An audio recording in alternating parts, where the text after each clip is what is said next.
Hi everyone, this is Suzanne Wagner and I'm doing the weekly astrology for December 29th through January 4th, 2024. The book is closing on 2024. What comes next is going to take all of us on the ride of our life. Rarely do we get to participate in a moment of catalytic change. Not all change is appreciated, but eventually we will see that all of it is necessary. Chiron comes out of retrograde and we start this week off with a new moon in Capricorn. Mars and Pluto will oppose Venus, and we are clearly moving into places that will require us to release, let go, open, heal, and be willing to admit deep things that want to breathe in the fresh air. December 29th, Chiron comes out of retrograde. Chiron finally shifts from its retrograde into a forward motion. It's a perfect day to open up to the deeper self and to share that with someone you love and trust. It is time to crack that heart back open and allow yourself to show some vulnerability. That is how hardened hearts will melt and love can again blossom. December 30th, new moon in Capricorn.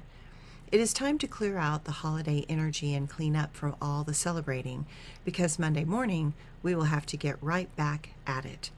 Time's a-wasting. January is a busy and motion-packed month. Do everything you can at the beginning of January, because as the month progresses, you are not going to have much time to wander. It will be a time to take action, and quickly. Today, it becomes clear that now we need to take action and get going. How this next month goes is going to be fully in your hands and dependent upon your ability to take responsibility for your actions and choices. If you feel pulled in many directions, that is exactly the point. You are setting the tone for 2025, and that is that each of us will need to pay attention, because there will be a lot of feelings rising up. It is as if we need a map to figure out what and where we belong. Nothing seems to make any sense. The tangible seems like moonbeams in our hands. What used to be so stable and solid for us is no longer that at all. If that is the case, what can we depend upon? The answer is only ourselves. We are going to have to figure out how to harness our passions and desires to create a very new physical reality, but that will take time, and we are not going to have clarity for a while.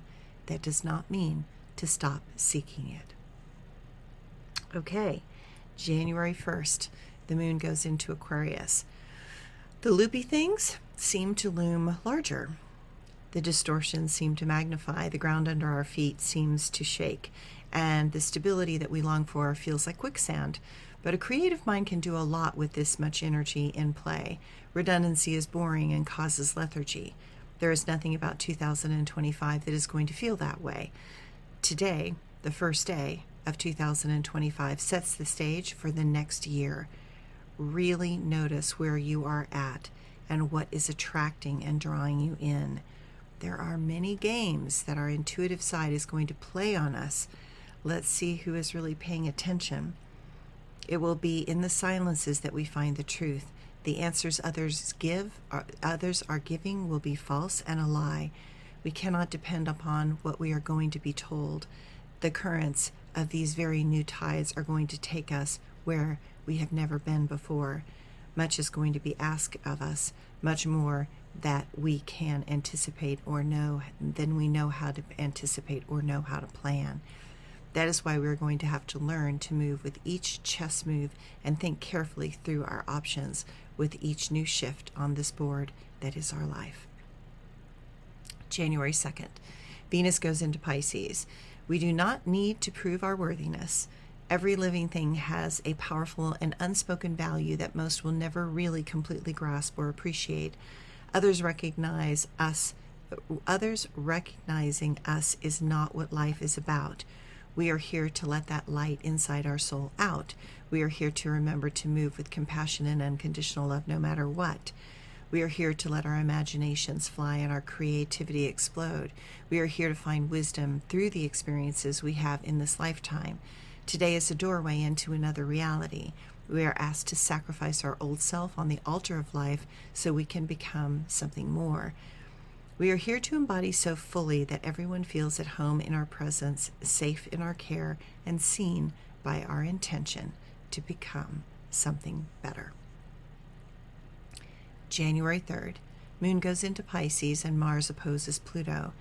The Moon in Pisces is going to stir our emotions. For some, this may make the tensions mount and our dreams be an emotional roller coaster. Don't make mountains out of molehills. This is not the moment to overreact, especially with Mars and Pluto in opposition. Let's just say that power games are underway and threaten the world and us personally. The darkness hiding in the depths of our unconscious selves is coming out in full force. Our shadow selves are awakening and now are ready to be a part of this profound transformation that is needing to happen. Movement is going to be helpful, if not essential, to maintaining our sanity. Dance, write, play music, and let your body shake those dysfunctions loose from your soul. Liberation is on the other side of all this tension. This is a week to respect yourself and those around you. Trust very few to give you feedback, and recognize when you are being manipulated by forces and people that have an agenda. This is going to be a year where those few that have the courage to live truthfully will be targeted and terrorized. Listen to your own heart, and it is time to ignore the words of others who intend to only control the minds and actions of the people. The forces are focusing inward to support you to become someone better. The forces that are outward and obviously destructive intend to take everyone that they can on their ride to obliteration. Do not get on that train. Thanks, everyone.